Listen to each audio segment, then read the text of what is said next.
In the 1960s, many of us remember a world that moved at a different pace, not because it was deliberately slow, but because time itself seemed to stretch more generously between one moment and the next.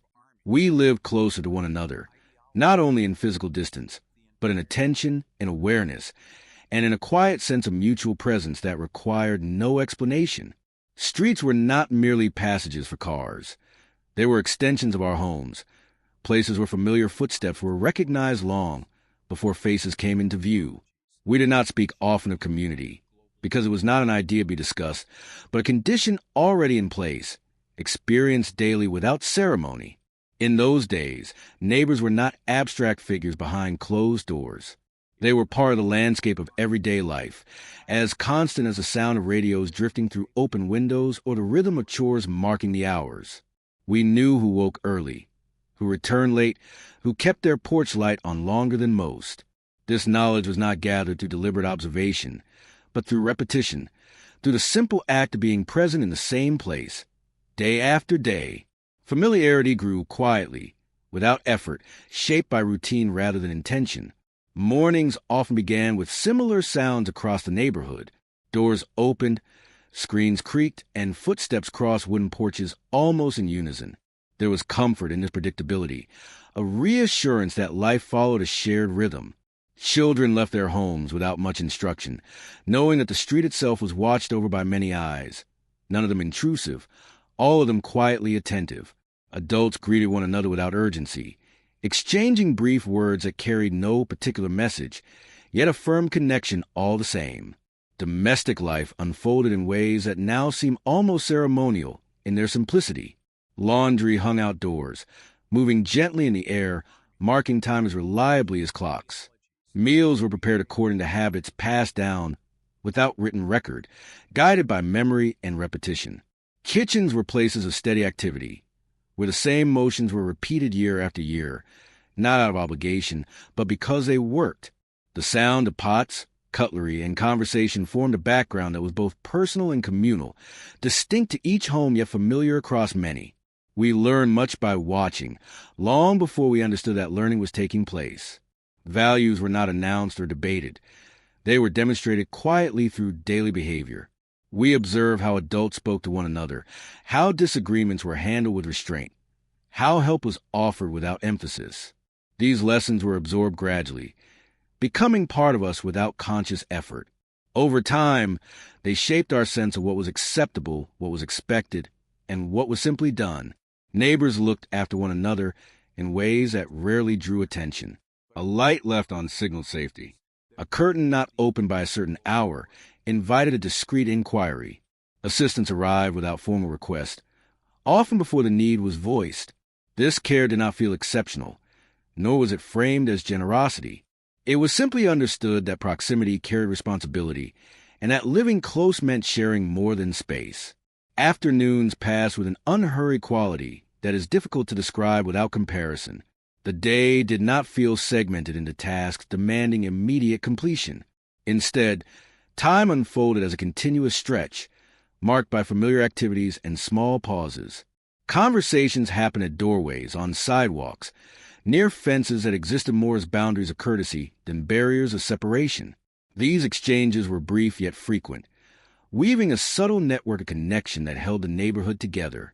In those years, privacy existed alongside openness, balanced in a way that felt natural. Doors were not always locked, yet personal matters were respected without being named.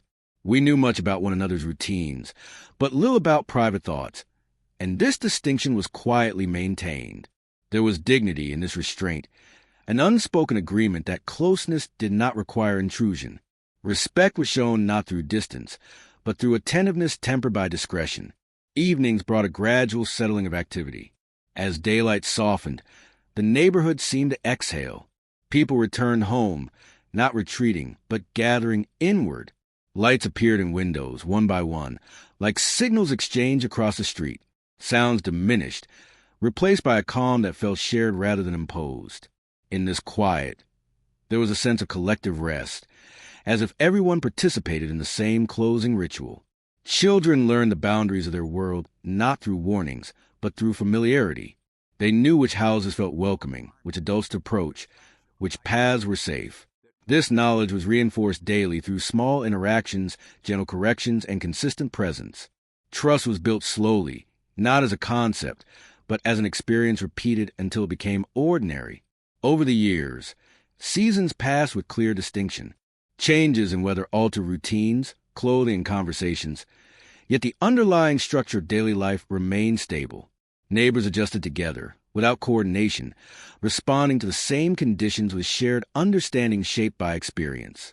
This continuity provided a sense of grounding, a feeling that while details changed, the framework of life remained intact.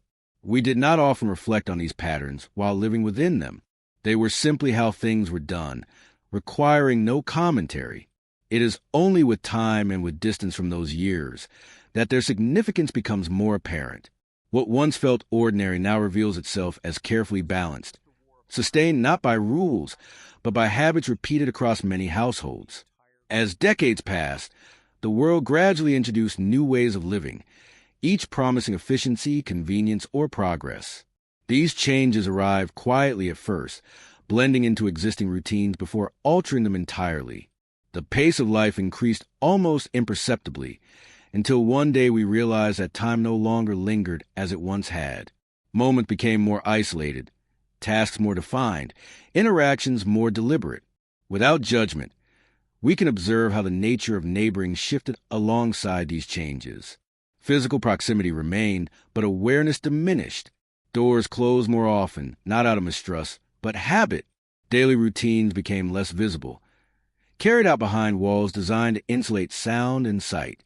Familiarity faded gradually, replaced by a polite distance that respected privacy but reduced connection. In the present, many of us live near people whose names we do not know, whose rhythms remain unseen. This is not necessarily a failure, but a reflection of altered circumstances. Life now demands attention in many directions at once, drawing focus inward and outward simultaneously. The shared pauses that once allowed for casual interaction have become less frequent, absorbed by schedules that leave little unstructured time. Yet memory preserves what experience once taught us. We recall a way of living where looking after one another was not organized, but organic, where presence itself served as reassurance. These recollections do not call for restoration, nor do they seek comparison. They simply exist, offering perspective on how habits shape relationships over time. As we remember, we recognize that what endured most strongly were not specific events, but atmospheres, a sense of belonging created not by declaration, but by repetition, a quiet confidence that someone nearby would notice if something seemed amiss. These were not guarantees, but shared expectations formed gradually, sustained by consistency rather than effort. The passing of time has not erased these experiences, but placed them at a distance that allows for reflection. We carry them forward, not as instructions, but as reference points. They inform how we interpret the present, how we understand connection, and how we recognize the subtle ways in which environments influence behavior. In remembering the 1960s, we do not seek to return, nor do we suggest that what followed was lesser. We simply acknowledge that there was a time when neighbors looked after one another as a natural extension of daily life, and that this practice shaped not only communities, but individuals as well. The lessons learned then continue to resonate, quietly influencing how many of us move through the world. Even now, as the years unfolded within that earlier rhythm, the act of living near one another carried meanings that were rarely articulated yet widely understood. Proximity implied awareness, and awareness implied care, though neither required explanation. We did not announce our presence to our neighbors, nor did we withdraw from them. We simply occupied the same space with a shared understanding that each life, though private, was not invisible.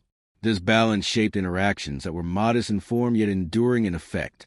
Much of daily life revolved around routines that repeated with comforting regularity. Errands were completed on foot more often than by car, allowing faces to be seen and recognized. A walk to the local shop was seldom a solitary experience. Even when taken alone, there was always the likelihood of a greeting, a brief exchange, or a pause that required no justification. These moments accumulated quietly, forming a sense of continuity that linked days together without effort. In observing one another's habits, we learned patience. We understood delays, respected rhythms, and adjusted expectations accordingly. If someone's routine shifted, it was noticed not with concern at first, but with attentiveness. Absence was meaningful because presence had been consistent. This attentiveness was not a form of surveillance, but a familiarity developed over time. It allowed for a gentle form of reassurance that required no words. Domestic spaces were arranged in ways that reflected both individuality and shared custom. Front rooms faced the street, not hidden behind layers of separation. Windows offered glimpses of life unfolding indoors, not as displays, but as natural extensions of daily existence. Curtains were drawn or opened according to light, temperature, and habit, not with constant regard for concealment.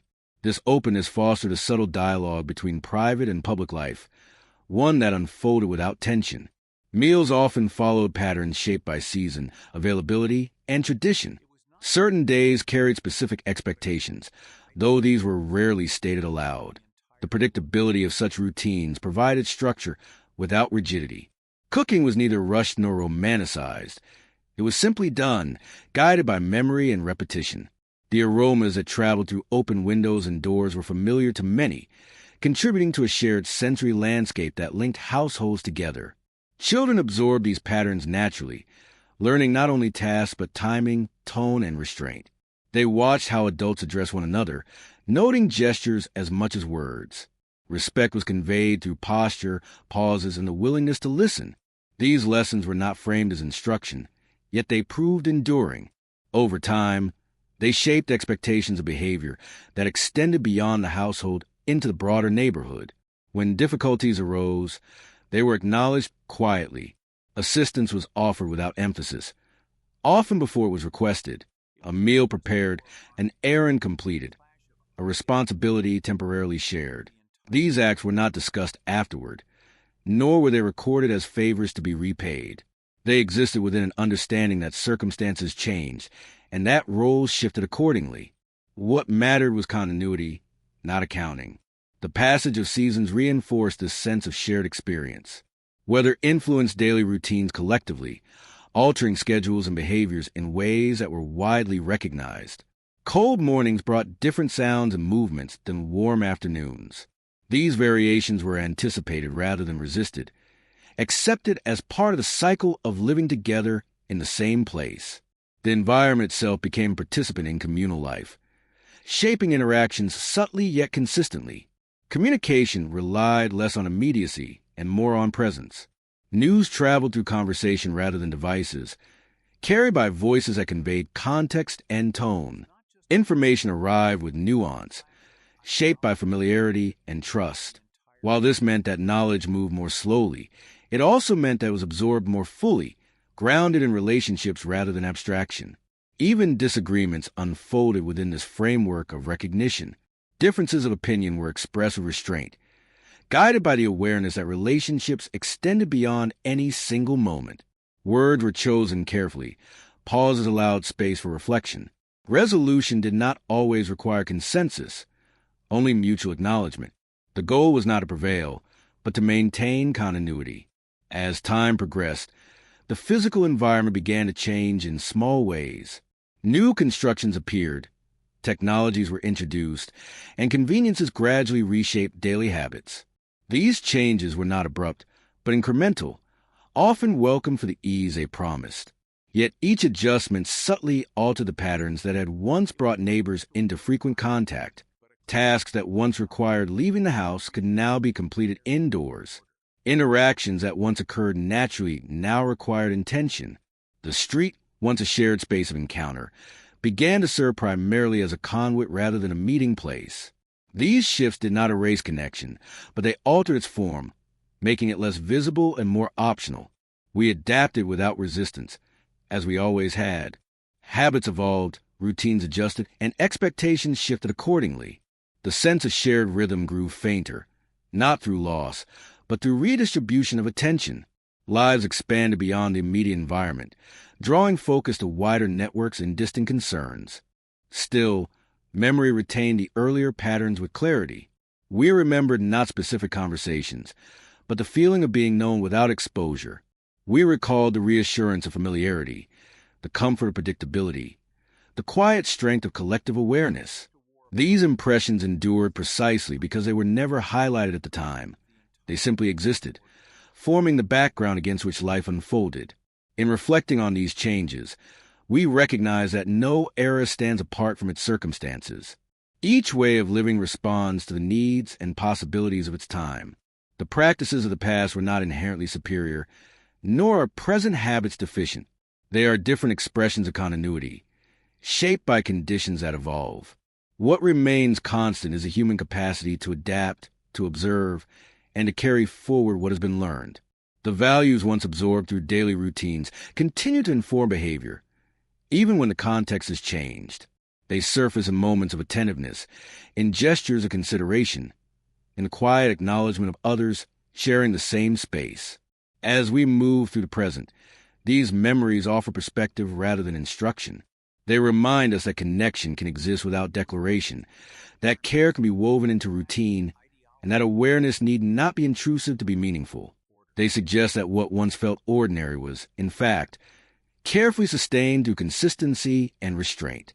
The distance between then and now is measured not only in years, but in habits. Yet within that distance lies continuity, carried by those who live through both worlds. We hold these experiences not as standards to be restored, but as chapters in a longer narrative of shared life.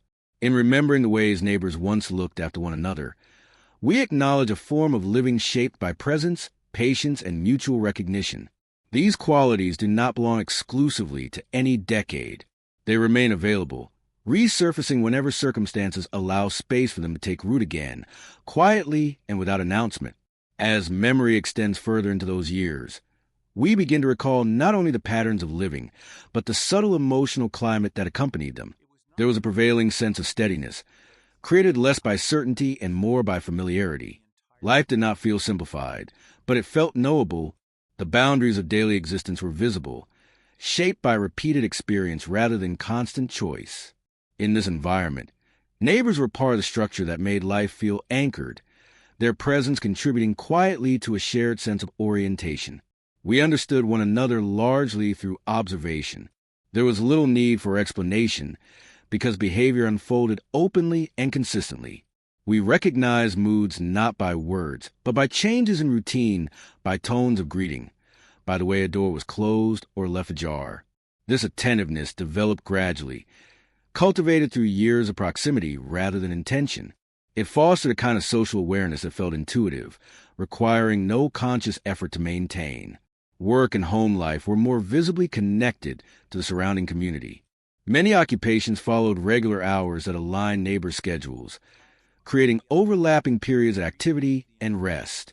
The beginning and end of the workday were marked by familiar sounds and movements, shared across streets and buildings.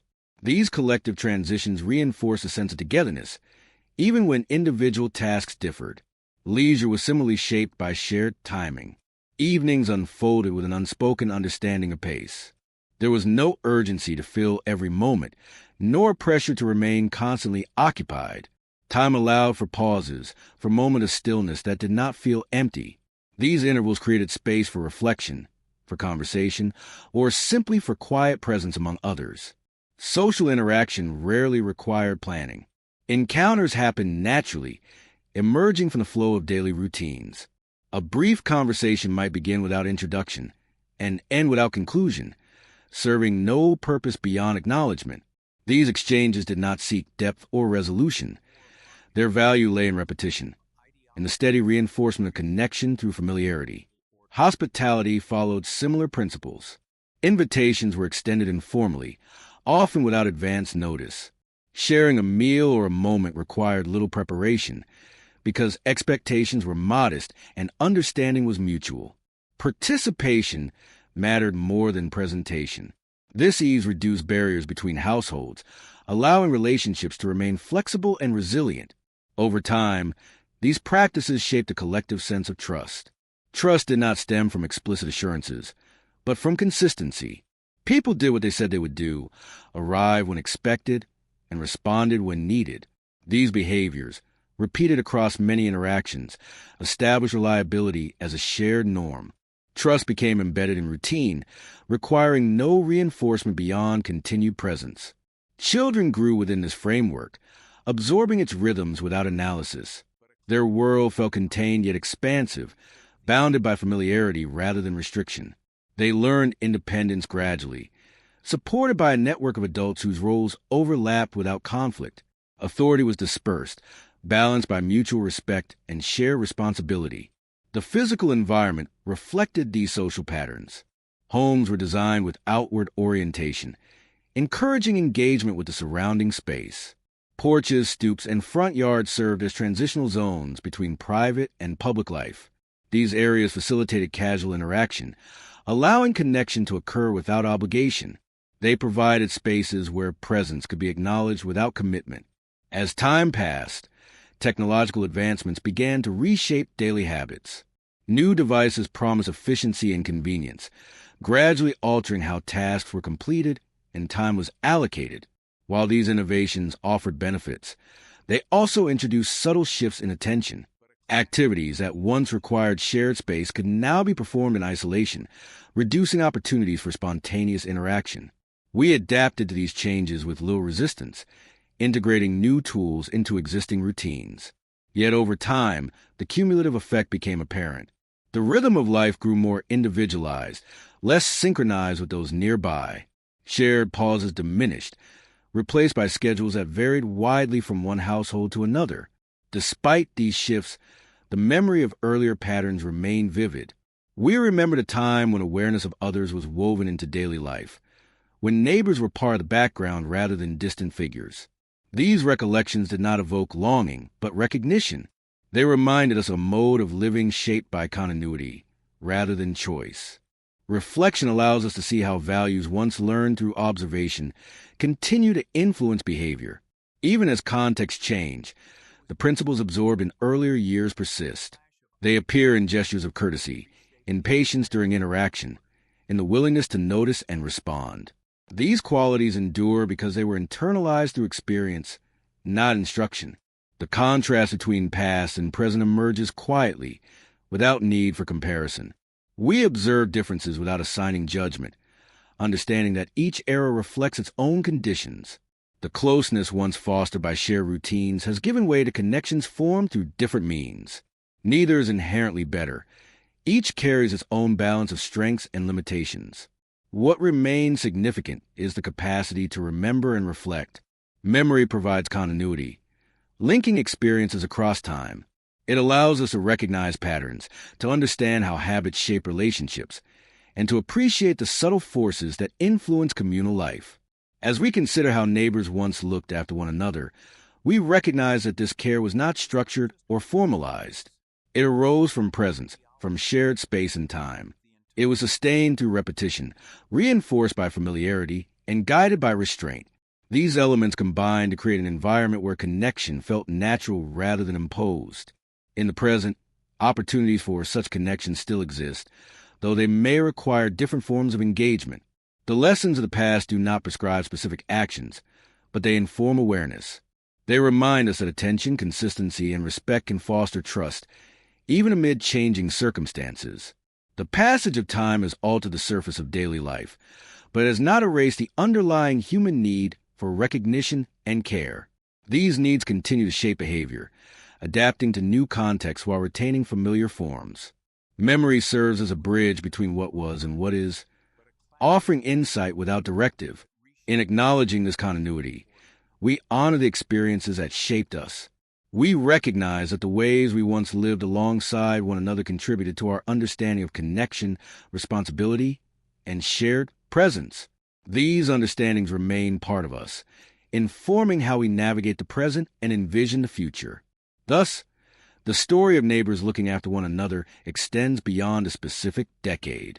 It becomes part of a broader narrative of communal life, one that evolves while retaining echoes of earlier rhythms. Through reflection, we carry forward not the details, but the essence of that experience, allowing to inform our sense of belonging across time. As we continue to look back, we begin to sense how deeply the ordinary moments of that time shaped our understanding of stability. There was an underlying confidence in the continuity of daily life, born not of certainty about the future, but of trust in the present. Each day resembled the one before it closely enough to feel reliable, yet allowed enough variation to remain alive. This balance gave many of us a quiet assurance that life, though imperfect, followed a comprehensible pattern.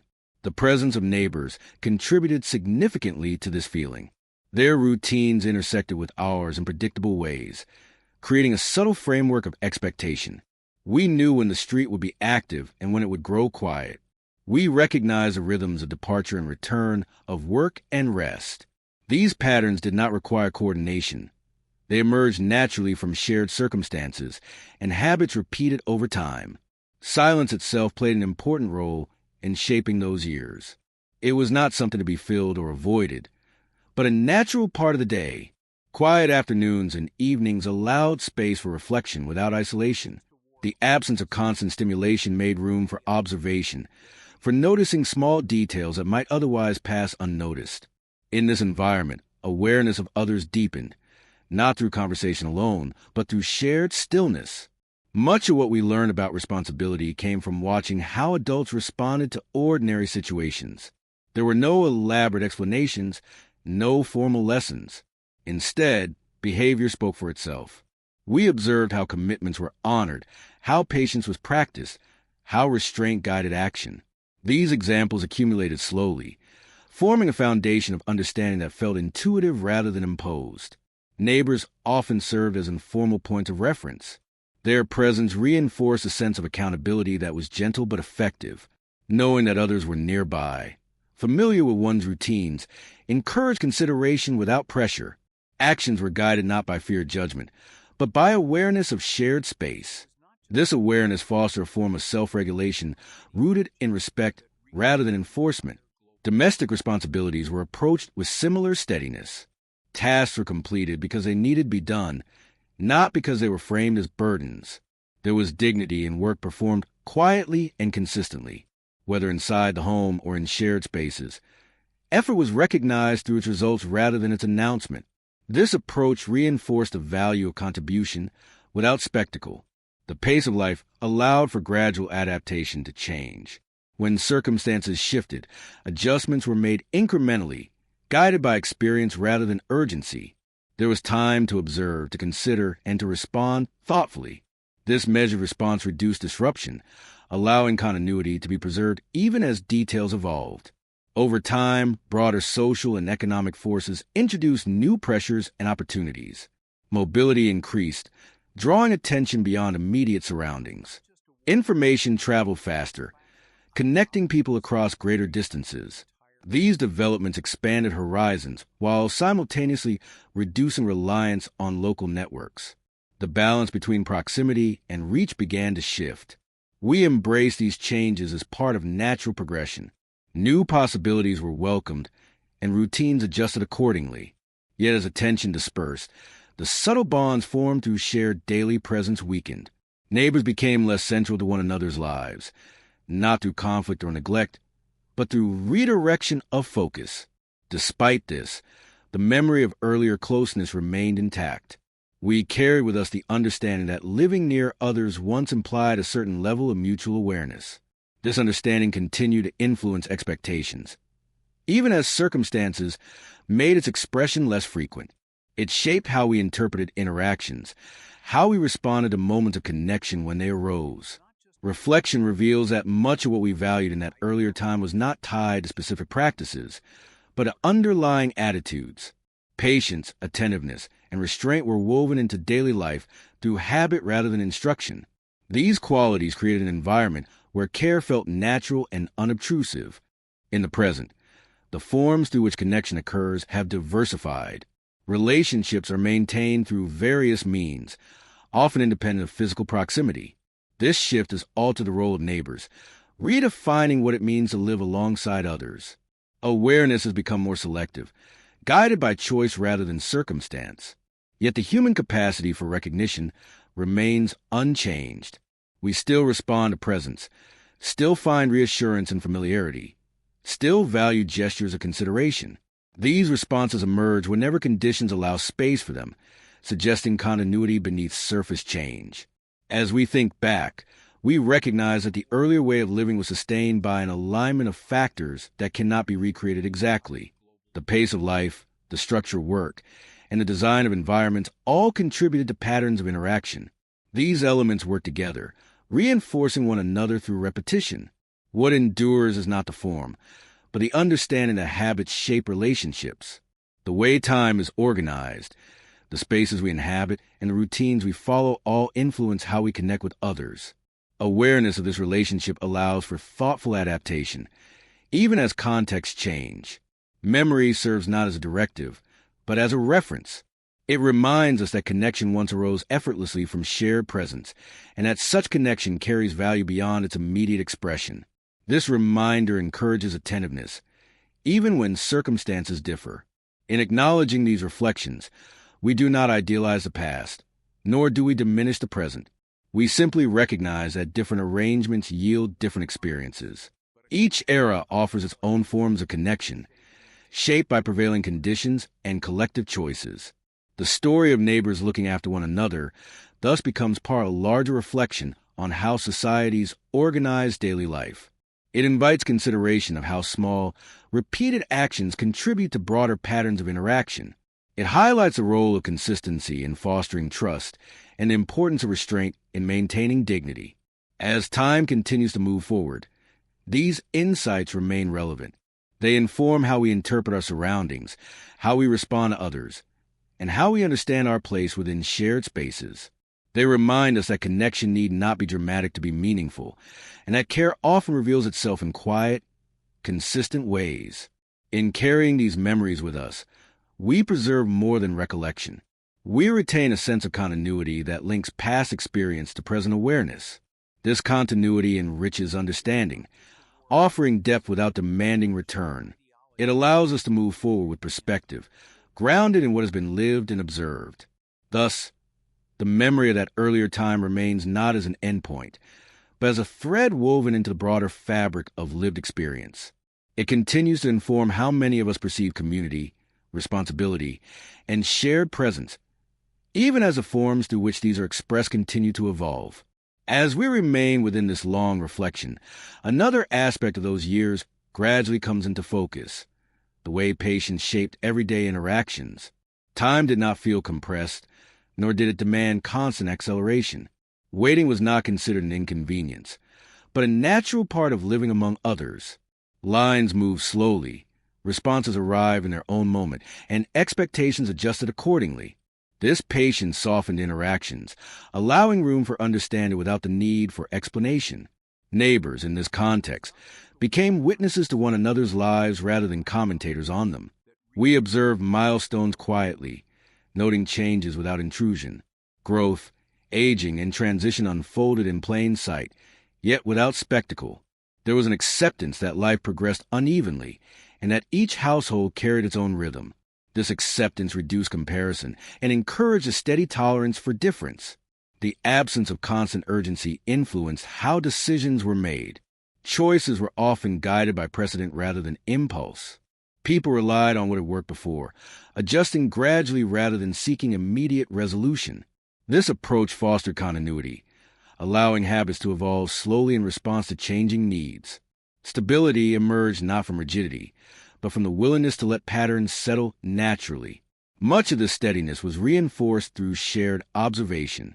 Seeing others respond calmly to difficulty provided reassurance during uncertain moments. Challenges were neither dramatized nor ignored. They were met with practical attention and quiet resolve. These responses set examples that resonated beyond individual households, shaping a collective understanding of how to navigate ordinary adversity. Conversation reflected the same restraint. Words were chosen carefully, and silence was not feared. There was value in listening, in allowing thoughts to form without interruption. Exchanges did not aim to persuade or impress. They sought clarity and mutual acknowledgement. This measured communication reinforced trust, creating an environment where disagreement could exist without division. Even celebrations followed a similar tone. Marked moments were recognized with simplicity, emphasizing presence over display. The importance of an occasion lay in shared acknowledgement rather than elaborate preparation. These gatherings strengthened bonds without creating obligation, reinforcing a sense of belonging grounded in participation rather than performance. As years passed, the cumulative effect of these practices became evident. A shared culture emerged, defined less by explicit rules and by consistent behavior. This culture shaped expectations subtly, guiding interaction through familiarity rather than enforcement. It allowed individuals to navigate social space with confidence, knowing what was generally understood. Gradually, as broader societal changes accelerated, this cultural framework began to loosen. Increased mobility altered neighborhood composition, introducing new faces and reducing continuity. While diversity brought fresh perspectives, it also disrupted established patterns of recognition.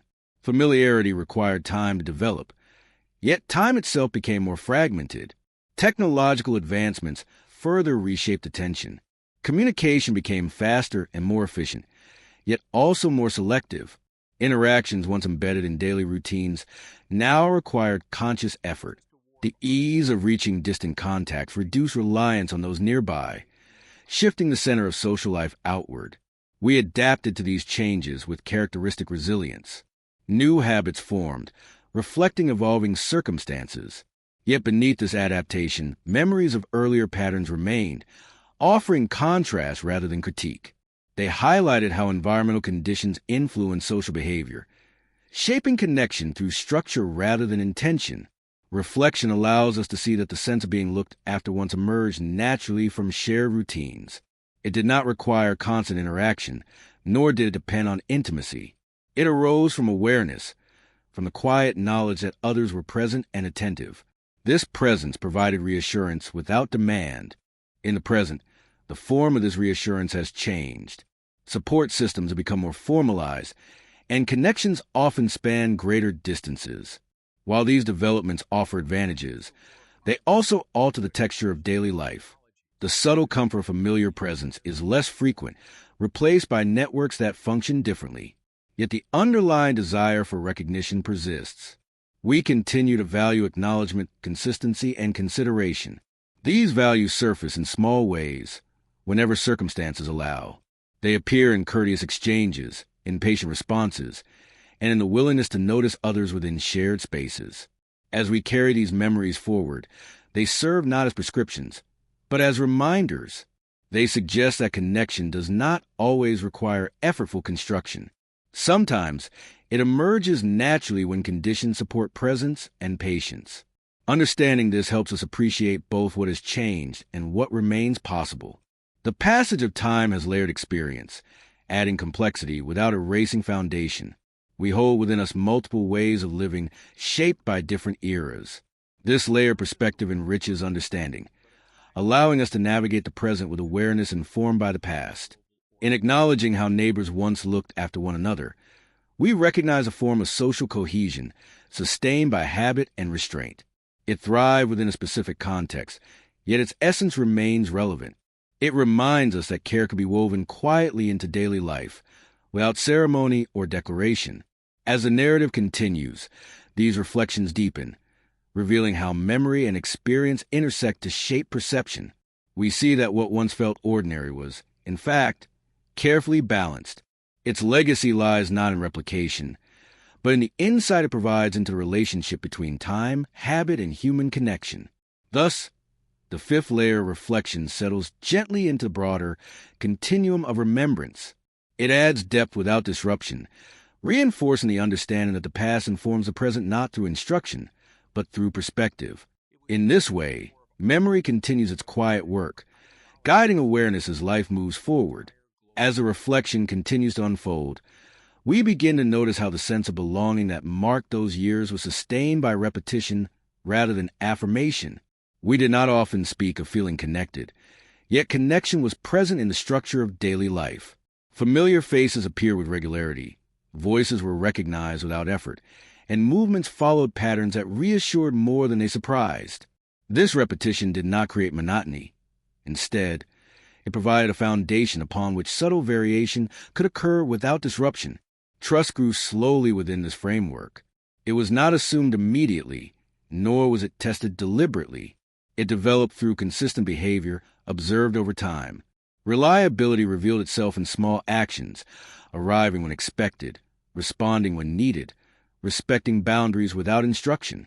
These behaviors accumulated quietly, forming an understanding that others could be depended upon, not absolutely, but reasonably and humanly. The notion of looking after one another was deeply intertwined with this gradual accumulation of trust. Care was expressed not through constant involvement, but through readiness. There was comfort in knowing that attention existed even when it was not actively displayed. This readiness did not require vigilance. It arose naturally from familiarity and shared space. Daily schedules contributed significantly to this dynamic. The alignment routines created predictable periods of overlap, moments when lives intersected without coordination. These intersections allowed awareness to develop organically. We noticed when something changed because we had grown accustomed to how things usually were. Change stood out against the background of consistency. This consistency extended to the physical environment as well. Streets, buildings, and shared spaces changed slowly, preserving a sense of continuity across years. Familiar landmarks provided orientation not only geographically, but emotionally. They anchored memory, linking present experience to past moments through repeated encounter. In this way, place itself became a participant in communal life. As time moved forward, the stability of these environments began to shift. Development accelerated, altering landscapes more rapidly. Familiar reference points disappeared or transformed, disrupting the continuity that had supported recognition. With these changes came a subtle sense of displacement, not always articulated, but felt nonetheless. We adapted, as we always do, forming new points of reference and adjusting expectations. Yet the earlier experience of stability remained a benchmark, shaping how we perceive change. It reminded us of a time when transformation occurred gradually enough to be absorbed without disorientation. In those earlier years, information arrived at a measured pace. News was shared through conversation, shaped by context and tempered by familiarity. This slower circulation allowed for reflection before reaction. Responses developed thoughtfully, informed by understanding rather than immediacy. The absence of constant updates created space for interpretation and discussion. Today, information flows continuously, demanding attention and response. This shift has altered how we engage with both local and distant events. Awareness has expanded, yet focus is fragmented. The quiet intervals that once allowed for contemplation have become less frequent, replaced by streams of input that leave little room for pause. Despite these changes, the capacity for attentiveness remains. It surfaces when circumstances allow for stillness, when routines slow, and when presence becomes possible. These moments reveal that the qualities nurtured in earlier years have not disappeared. They have simply become less dominant. Reflection helps us recognize that the earlier form of neighboring was sustained by conditions that encourage visibility and patience. It was not the result of deliberate design, but of circumstances that align naturally. Understanding this prevents idealization, grounding memory in context rather than nostalgia alone. The experience of being known without exposure, of being watched over without intrusion, shaped our sense of dignity. It allowed individuality to coexist with belonging. We were part of a collective without losing our sense of self. This balance fostered confidence, enabling participation without pressure. As we carry this understanding forward, it informs how we interpret present relationships. We recognize the value of subtlety, of restraint, of allowing space for others to exist without constant engagement. These insights encourage a form of connection that respects autonomy while acknowledging shared presence. The passage of time has introduced new forms of community, often organized around interests rather than proximity. These connections offer depth and specificity, yet they differ from the ambient awareness that once characterized neighborhood life. Both forms serve different needs, reflecting the diversity of modern experience. In considering these differences, we gain appreciation for the adaptability of human connection. We see that care can manifest in various forms, shaped by context and circumstance. The essence lies not in the structure, but in the intention and awareness that underlie interaction. Memory plays a crucial role in this understanding. It preserves experiences that might otherwise fade, offering insight into how certain conditions foster particular forms of relationship. This preservation does not demand replication, but it enriches perspective, allowing us to recognize patterns across time. As we reflect further, we acknowledge that the earlier way of living required less negotiation. Social norms were widely understood, reducing the need for explicit agreement.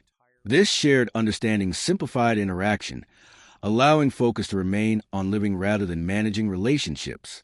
In the present, norms are more diverse, requiring greater articulation and negotiation. While this diversity allows for inclusivity, it also introduces complexity. Navigating this complexity demands skills that differ from those cultivated in earlier years, yet the foundational values of respect and attentiveness remain relevant. The continuity between these eras lies in the human capacity to learn from experience. The lessons absorbed through observation continue to inform behavior. Even as contexts change, they shape how we respond to others, how we manage disagreement, and how we express consideration. In recognizing this continuity, we honor the experiences that shaped our understanding of communal life. We acknowledge that the memory of neighbors looking after one another represents more than historical detail. It embodies a way of relating that emphasizes presence, patience, and mutual awareness. As the narrative progresses, these reflections deepen our appreciation for the subtle forces that influence social cohesion. They remind us that connection is often sustained through ordinary acts repeated consistently, rather than through extraordinary gestures. Thus, the sixth movement of this long contemplation settles into place, adding nuance to the broader reflection. It reinforces the understanding that while forms change, underlying values endure. Through memory and observation, we continue to carry forward insights that shape how we perceive and engage with the world around us, allowing the past to inform the present quietly and without insistence. As we move deeper into this long remembrance, attention turns to the way identity itself was shaped by living among familiar others. In those years, many of us understood who we were not only through personal reflection, but through our place within a shared environment. Recognition came naturally, reinforced by repetition and proximity. We were known in ordinary ways, through habits, routines, and presence, rather than through self-description. This form of recognition carried a quiet reassurance, allowing individuality to exist without the pressure of constant definition. Reputation developed slowly, shaped by consistency rather than performance. What others thought of us was not formed by isolated moments, but by patterns observed over time.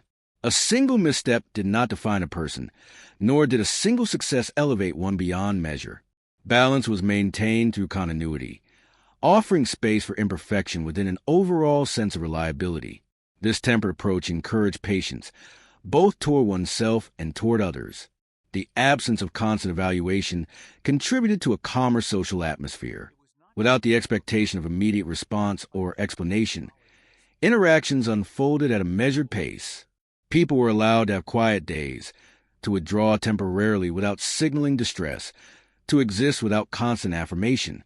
This acceptance reduced social strain, fostering an environment where presence alone was sufficient. Neighbors played an important role in reinforcing this balance. Their familiarity created a backdrop of recognition that did not demand attention. A nod, a brief greeting, a shared moment of acknowledgement was enough to sustain connection. These gestures carried weight precisely because they were understated, repeated over years rather than emphasized in single instances. The shared environment reinforced this understated quality. Streets, homes, and communal spaces were designed for durability rather than display. Materials aged visibly, bearing marks of use without concern.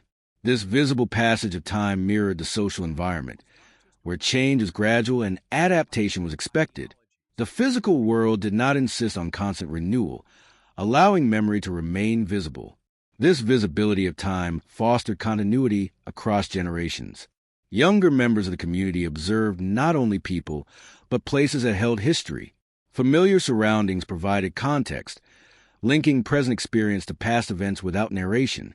Memory was embedded in space, accessible through daily encounter rather than deliberate recollection. As years passed, generational transitions occurred naturally. Roles shifted gradually, with responsibilities assumed through observation rather than assignment. Elders stepped back as others stepped forward, guided by familiarity with what had been done before. This transfer of responsibility unfolded quietly, maintaining stability while allowing change. The sense of being looked after extended beyond immediate assistance. It included the assurance that one's presence mattered, that absence would be noticed, that participation was expected but not enforced. This assurance provided comfort during times of uncertainty, reinforcing a feeling of belonging that did not depend on constant interaction. When difficulties arose, they were addressed within this framework of familiarity. Support was offered in practical forms, often without commentary. The emphasis was on continuity rather than resolution, on sustaining daily life while challenges passed. This approach reduced drama, allowing resilience to emerge through steadiness rather than intensity. As broader societal changes accelerated, this form of resilience became less visible. Increased pace and mobility introduced new pressures, altering how individuals related to place and to one another. Adaptation required different skills, emphasizing flexibility over continuity, responsiveness over patience. We adjusted to these demands, learning to navigate a more dynamic environment. Yet the memory of earlier steadiness remained influential, shaping expectations even when circumstances differed. It provided a point of reference, reminding us that stability can emerge from consistency as much as from control. In reflecting on these shifts, we recognize that the earlier environment supported a particular relationship with time. Time was experienced as a flow rather than a series of demands. This allowed for recovery, for reflection, and for gradual adjustment. The presence of others within this flow contributed to a shared sense of pacing, aligning individual rhythms without coordination. Today, time is often segmented and managed explicitly. Schedules are precise, expectations defined. While this structure offers efficiency, it also alters how presence is experienced. Moments become allocated rather than shared, reducing opportunities for spontaneous interaction. Despite this, the underlying need for shared rhythm persists. We still seek environments where time feels less pressured, where presence can unfold naturally. These moments, though less frequent, reveal that the capacity for connection shaped by earlier years remains intact. Memory serves as a reminder that such connection once emerged without deliberate effort, supported by conditions that align naturally. This understanding does not diminish present achievements, but offers insight into how environmental factors influence social experience. As we consider the legacy of those years, we see that what endured most strongly was not specific practices, but an orientation toward others, an attentiveness that did not intrude, a readiness that did not demand recognition, a patience that allowed life to unfold without constant intervention. These qualities continue to inform behavior, even when expressed differently. They surface in moments of consideration, in the willingness to pause, in the recognition of shared space. They remind us that connection can be sustained quietly through consistency rather than intensity. The seventh layer of this reflection thus deepens our understanding of how identity, time, and environment intersect. It reveals how being looked after extended beyond action into atmosphere, shaping how individuals experience belonging. As this long narrative continues, these insights accumulate, forming a composite picture, a way of living that balanced individuality with collective presence. It was not without limitation, nor was it universally experienced, yet its influence remains evident in the memories carried forward. Through reflection, we honor these experiences not as ideals to be restored, but as chapters that contribute to a broader understanding of human connection. They enrich perspective, offering depth and continuity as we navigate an ever-changing present. In this way, the memory of neighbors looking after one another remains active, not as nostalgia, but as quiet knowledge. It informs awareness subtly, reminding us that the ways we organize daily life shape not only our routines, but our sense of belonging over time. As the reflection deepens further, attention turns toward the quiet ways responsibility was shared in those earlier years. Responsibility did not feel assigned or negotiated. It emerged naturally from proximity and familiarity. Living near others implied a degree of attentiveness that was neither burdensome nor heroic. It was simply understood that one paid attention because others did the same. This mutual awareness formed a subtle web of responsibility that required no formal agreement. We learned early that participation in daily life carried small obligations. These obligations were rarely articulated, yet they were widely respected. One noticed when something seemed out of place, when routine was interrupted, when a familiar pattern shifted. Such noticing did not demand immediate action, but it created a readiness to respond if needed. This readiness was the essence of looking after one another, rooted in awareness rather than intervention. The shared understanding of responsibility extended to the care of common spaces. Streets, sidewalks, and nearby areas were treated with quiet respect, not because of regulation, but because they belonged to everyone in practice, if not in name. Tidiness was maintained through habit, reinforced by the knowledge that others would notice. Pride in one's surroundings was collective, expressed through consistency rather than display.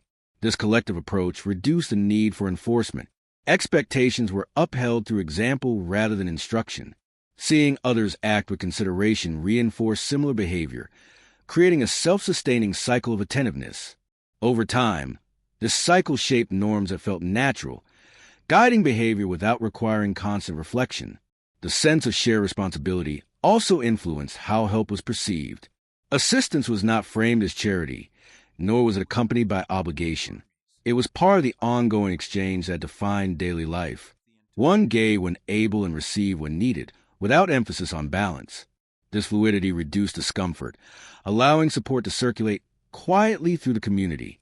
As time passed, these practices shaped emotional resilience.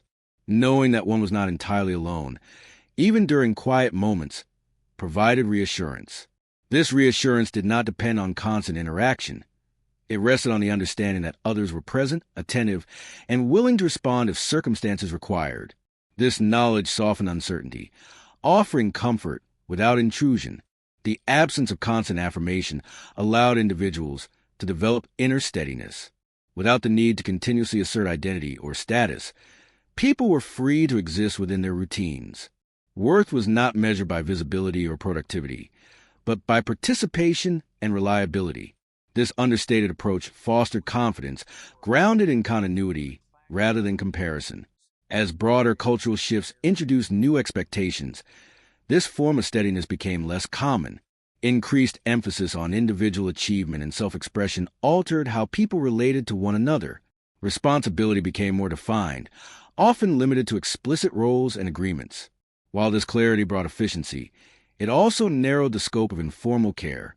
We adapted to these changes, recognizing their advantages. Yet the earlier experience remained present in memory, offering contrast. It reminded us of a time when responsibility was shared broadly, diffused across many small actions rather than concentrated in formal systems.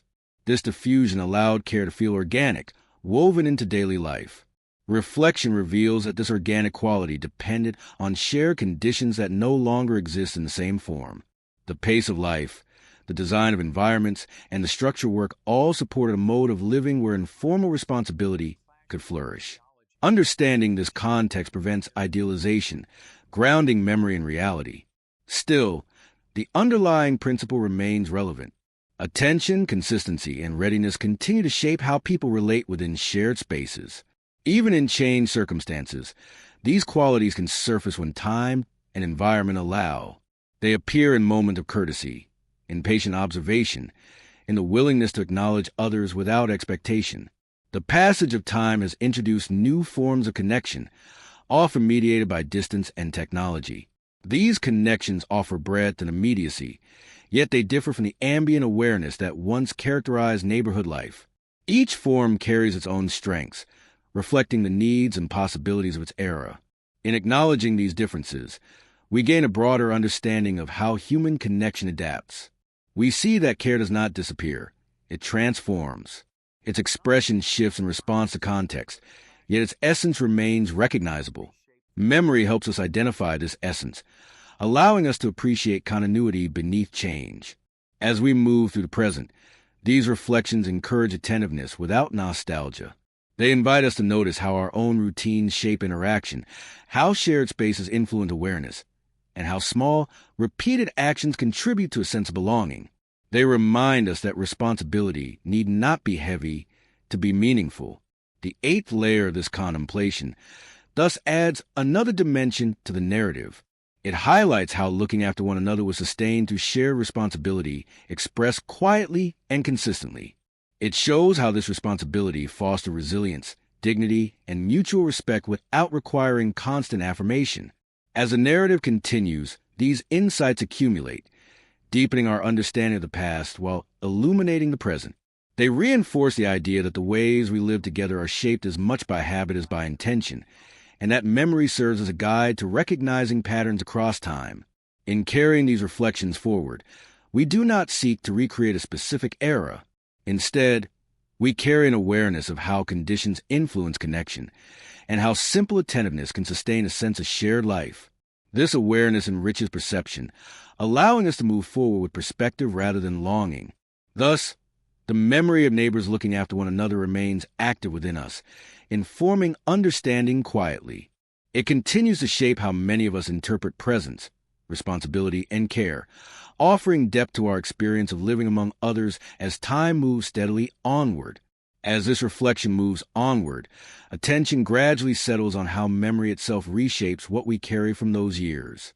Over time, details soften while impressions remain. We no longer recall every conversation or gesture, yet the atmosphere endures with clarity.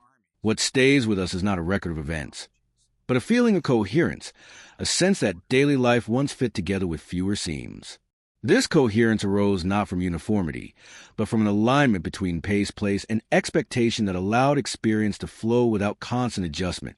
Memory preserves this flow in a particular way. It does not insist on precision, nor does it demand comparison.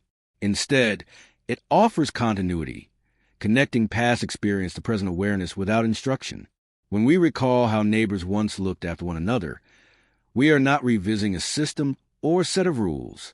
We are remembering a climate of attention that shaped how life felt as it unfolded. In those years, transitions occurred gradually enough to be absorbed without disruption. Change was present, yet it arrived within a framework that remained recognizable. This allowed adaptation to feel natural rather than demanding. People adjusted their habits without needing to redefine themselves constantly. Identity was reinforced through continuity rather than reinvention, offering a steady sense of self within a shared environment. The passage of time within such a framework felt expansive. Days were not experienced as units to be completed, but as stretches to be lived.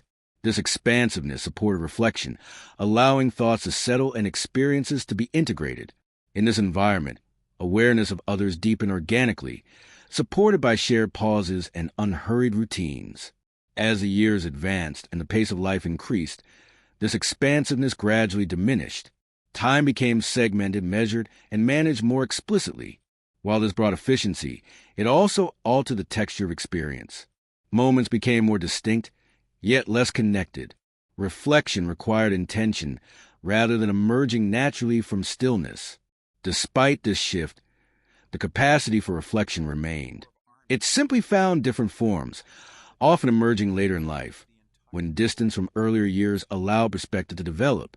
In this space, memory regained its role as a quiet guide, offering insight without urgency. The experience of having been looked after by neighbors contributed significantly to this reflective capacity. It provided an early model of interdependence that did not compromise independence. We learned that one could be supported without being constrained, known without being defined. This lesson remained influential, shaping how many of us approach relationships throughout life. As circumstances changed, the expression of this lesson evolved. Proximity was replaced by networks, routine by scheduling, familiarity by choice. Yet the underlying understanding persisted, informing expectations even when unmet. It influenced how we perceived absence, how we interpreted silence, and how we responded to moments of connection when they appeared. The present offers different forms of belonging, often less tied to place and more to shared interests or experiences. These forms provide depth and specificity, yet they lack the ambient awareness that once accompanied daily life. This difference does not diminish their value.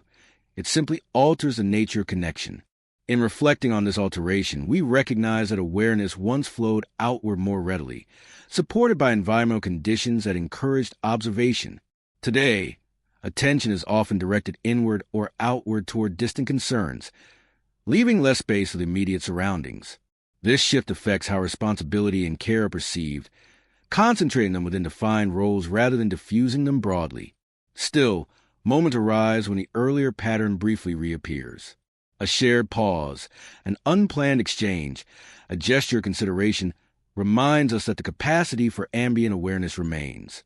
These moments feel familiar not because they replicate the past, but because they resonate with experiences already held within memory. Reflection allows us to appreciate these resonances without expectation. We understand the conditions of change and that repetition of earlier patterns is neither feasible nor necessary. What matters is recognition of the qualities that once sustained connection, patience, attentiveness, and restraint. As we continue to move through the present, these qualities offer guidance rather than direction. They inform how we interpret interactions, how we manage proximity, and how we understand shared space. They encourage a form of presence that respects both individuality and connection. The narrative of neighbors looking after one another thus extends beyond historical observation. It becomes a lens through which we examine the relationship between environment and behavior, between habit and meaning. It reveals how small, repeated actions shape emotional climate over time. Memory plays a central role in this examination. It filters experience, highlighting patterns while allowing details to fade. This filtering is not a loss, but refinement. Distilling experience into insight through memory, we gain access to the essence of earlier ways of living, free from the constraint of exact replication. As the reflection deepens, we see that what we carry forward is not nostalgia, but understanding. We understand that connection once arose from conditions that supported presence and continuity. We understand that responsibility was shared quietly, sustained by mutual awareness rather than obligation. These understandings enrich perception, allowing us to move through the present with greater sensitivity. They remind us that the quality of daily life is shaped not only by intention, but by structure, by the rhythms we inhabit and the spaces we share. The ninth layer of this contemplation thus brings memory and awareness into closer alignment. It shows how reflection itself becomes a form of continuity, linking past experience to present insight without demanding return or restoration.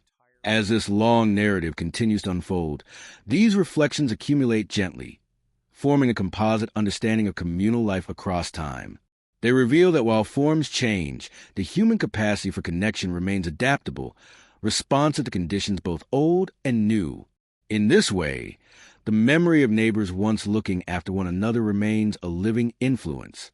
It does not prescribe action, nor does it seek revival. It simply informs awareness, offering depth to our understanding of how shared life can feel when attention is allowed to settle, when presence is unhurried, and when responsibility is carried lightly as part of the ordinary passage of time. As the reflection continues to widen, we begin to sense how the memory of those earlier years shapes not only what we recall, but how we interpret the present. Time has a way of rearranging experience, placing distance between moments while also revealing their meaning more clearly. What once felt ordinary gains definition, not because it has vanished, but because its absence creates contrast. In this space between then and now, understanding deepens without turning into longing. One of the most enduring impressions from that period is the way daily life felt intelligible. We did not need to analyze our surroundings to feel oriented within them. The structure of the day, the behavior of others, and the pace of movement all aligned closely enough to create a sense of coherence. This coherence reduced anxiety, not by eliminating uncertainty, but by placing it within a familiar framework. Neighbors contributed quietly to this sense of intelligibility. Their routines served as reference points, confirming that life followed recognizable patterns. When something unexpected occurred, it stood out against a background consistency, drawing attention without alarm. This balance allowed for responsiveness without constant vigilance, a quality that shaped emotional experience in subtle ways. As life progressed and environments grew more complex, this coherence became harder to sustain. The variety of schedules, the speed of communication, and the expansion of daily responsibilities introduced fragmentation. Attention was divided among many demands, each requiring engagement. While this complexity offered opportunity, it also altered how continuity was experienced. Yet memory retained the earlier sense of alignment, offering a point of comparison that did not demand judgment. It simply revealed that coherence can arise from shared rhythm as much as from deliberate organization. This realization invites reflection on how present conditions might support similar alignment in different forms. In those earlier years, the relationship between effort and outcome felt proportionate. Actions produced visible effects within a manageable scope. Helping a neighbor, maintaining a shared space, or following a routine yielded results that were easily perceived. This visibility reinforced motivation, encouraging continued participation without the need for external validation. As systems grew larger and more abstract, the connection between effort and outcome became less immediate. Contributions often fed into processes too vast to observe directly. While the scale allowed for broader impact, it also reduced a sense of personal efficacy that once accompanied local action. The memory of earlier proportionality highlights this shift not as a loss, but as a change in scale. The emotional tone of daily life was shaped by this proportionality. Satisfaction arose from completion rather than accumulation, from steadiness rather than acceleration. There was room for contentment that did not depend on constant achievement. This emotional economy supported resilience, allowing individuals to navigate difficulty without becoming overwhelmed. In the present, satisfaction often requires conscious cultivation. The pace of life encourages continual forward movement, leaving little space for reflection on what has already been accomplished. This orientation can be productive, yet it alters how fulfillment is experienced. Memory offers perspective, reminding us that different rhythms yield different emotional textures. As we reflect on these differences, we recognize that the earlier environment supported a form of attentiveness grounded in locality. Awareness was directed toward what was nearby and immediately relevant. This focus did not limit curiosity, but it anchored attention in the tangible aspects of daily life. In doing so, it fostered a sense of presence that felt grounded and accessible. Today, attention extends across multiple layers of experience simultaneously. Local concerns coexist with distant events, mediated through constant communication. This expansion enriches understanding, yet also disperses focus. The ability to remain present within immediate surroundings requires greater effort, as attention is continually drawn outward. Despite this, the memory of earlier presence remains instructive. It suggests that attentiveness can be cultivated through structure as much as through intention. When environments support shared rhythm and visibility, awareness follows naturally. This insight invites consideration of how present spaces might be arranged to encourage similar qualities, even within different conditions. The experience of neighbors looking after one another illustrates how care can be embedded in routine rather than added as an extra demand. It shows that responsibility can feel light when it is distributed broadly and practiced consistently. This understanding remains relevant, offering guidance without prescription. As we move further into reflection, we see how the passage of time reshapes not only behavior, but expectation. What once felt normal becomes notable, not because it was exceptional, but because it was sustained. This sustainability is what memory preserves, highlighting patterns that endured long enough to shape identity. In carrying these patterns forward, we do not seek to replicate their form. We recognize that circumstances have changed and that new forms of connection emerge in response. What we carry instead is an appreciation for conditions that allowed connection to feel effortless. This appreciation informs how we evaluate present experiences, adding depth without comparison. The 10th movement of this contemplation thus brings us closer to the present moment. It bridges memory and current awareness, showing how past experience continues to inform perception. It reveals that understanding does not arise from nostalgia, but from attentive reflection over time. As this long narrative unfolds, we continue to see how subtle forces shape communal life. We observe how pace influences awareness, how structure affects behavior, and how habit sustains connection. These observations accumulate gradually, forming a layered understanding that honors complexity without seeking resolution. In recognizing the role of neighbors in shaping earlier experience, we acknowledge a form of social life grounded in proximity and patience. We understand that this form arose from specific conditions, yet its underlying qualities remain accessible.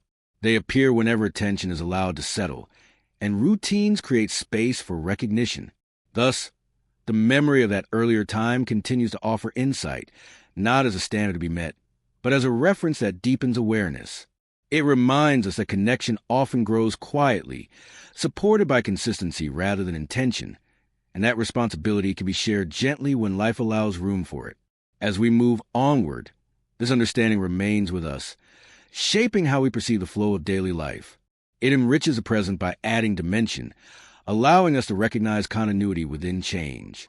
In this way, the reflection continues, steady and unhurried, carrying forward the quiet knowledge of how neighbors once looked after one another, and how that experience still informs our sense of shared life today. As this long reflection approaches its later stages, our attention turns increasingly toward the way perspective itself evolves with time. Having lived through different rhythms of life, many of us now recognize that understanding does not come all at once. It settles gradually, shaped by distance, experience, and the quiet work of memory.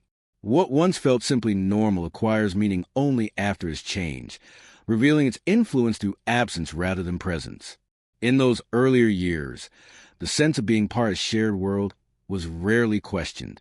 We did not ask whether we belonged, because belonging was woven into daily existence. It was reinforced by repetition, by recognition, and by the steady awareness that one's life unfolded alongside others in visible ways. This sense of belonging did not require affirmation. It was sustained by continuity. As decades passed and circumstances shifted, belonging became something more consciously sought. Mobility increased, environments changed, and communities grew more fluid.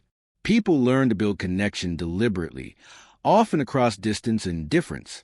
These efforts brought new forms of richness, yet they also highlighted how effortless belonging had once been when supported by shared routines and stable environments. Reflection allows us to hold both experiences without conflict. We recognize that the ease of earlier belonging was not the result of superior intention, but of conditions that align naturally. We also acknowledge that present forms of connection require skills and sensitivities that were less necessary before.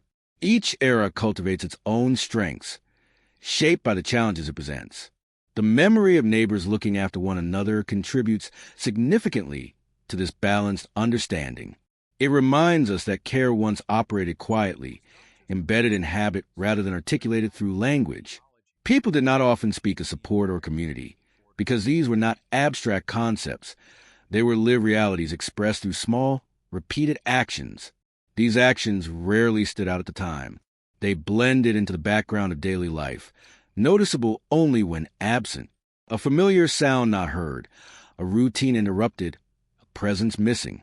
It was through such absences that awareness sharpened, prompting gentle inquiry rather than alarm. This attentiveness was neither anxious nor passive.